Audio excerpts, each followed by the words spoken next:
ಚಾಮುಂಡಿ ಬೆಟ್ಟಕ್ಕೂ ಹೋಯ್ತೀನಿ, ಬೇರೆ ದಿವಸ ಹೋಯ್ತೀನಿ. ಕುಮಾರಣ್ಣವ್ರು ಬಂದಾಗ ಬಿಟ್ಟರೆ ಇನ್ನು ಬೇರೆ ದಿವಸ ಆಷಾಢ ಶುಕ್ರವಾರನೂ ಹೋಗಲ್ಲ, ಶುಕ್ರವಾರ ಹೋಗಲ್ಲ. ಅದರಿಂದ ನಮ್ಮ ವಿ ಐ ಪಿಗಳುವೆ, ನಮಗೆಲ್ಲ ದೇವ್ರು ಒಳ್ಳೇದು ಮಾಡೋನಲ್ಲ ವಿ ಐ ಪಿಗಳಿಗೆ, ಜನಸಾಮಾನ್ಯರಿಗೂ ತಾಯಿ ಚಾಮುಂಡೇಶ್ವರಿ ಒಳ್ಳೇದು ಮಾಡಲಿ, ಅವ್ರನ್ನ ಬುಡಿ ಮುಂದಕ್ಕೆ ಅನ್ನೋದು ನನ್ನ ಅಭಿಪ್ರಾಯ. ಅದೇನು ಸರಿ ಮಾಡ್ತಾರೆ ನಮ್ಮ ಮುಖ್ಯಮಂತ್ರಿಗಳ ಸುಪುತ್ರರು ಪಾಪ ಮಾಡಲಿ. ಯಾಕೆಂದರೆ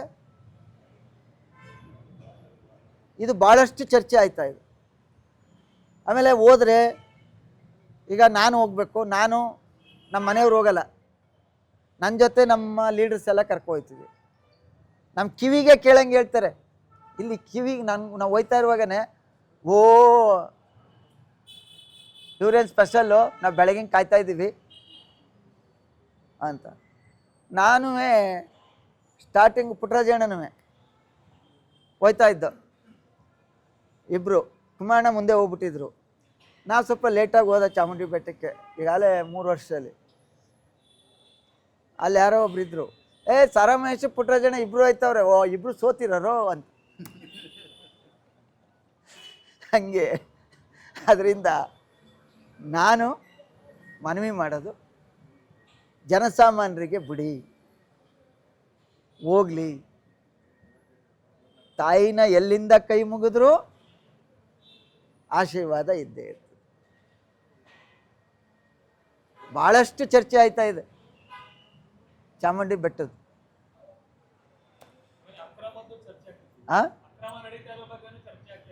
ಅದೇನು ವರ್ಗಾವಣೆ ಆಗಿದೆಯಲ್ಲ. ಆದರೆ ದುರ್ದೈವ, ಮೈಸೂರವರೇ ಮುಖ್ಯಮಂತ್ರಿ, ಮೈಸೂರವರೇ ಉಸ್ತುವಾರಿ ಮಂತ್ರಿ, ಚಾಮುಂಡಿ ಬೆಟ್ಟದಲ್ಲೂ ಅಕ್ರಮ,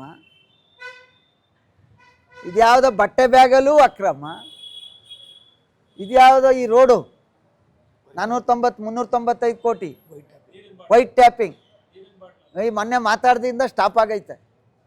ಅದೇ ಮೊನ್ನೆ ಎಲ್ಲ ಚರ್ಚೆ ಆಯ್ತಲ್ಲ, ಸ್ಟಾಪ್ ಆಗೈತೆ. ಇಲ್ಲೂ ಅಕ್ರಮ, ಮೂಡಾದಲ್ಲೂ ಅಕ್ರಮ. ಇಲ್ಲೇ ಹಿಂಗಾದರೆ ಈ ರಾಜ್ಯದ ಮೂಲೆಗಳು ಅವಲ್ಲ, ಅಲ್ಲಿ ಏನೇನು ಅಕ್ರಮ ನಡೀತಾವೆ ಅನ್ನೋದು. ಮೈಸೂರು ಬಹಳ ಬುದ್ಧಿವಂತರು, ಸಾಂಸ್ಕೃತಿಕ ನಗರಿ. ಇಂಥ ಕಡೆನೇ ಹಿಂಗಾದರೆ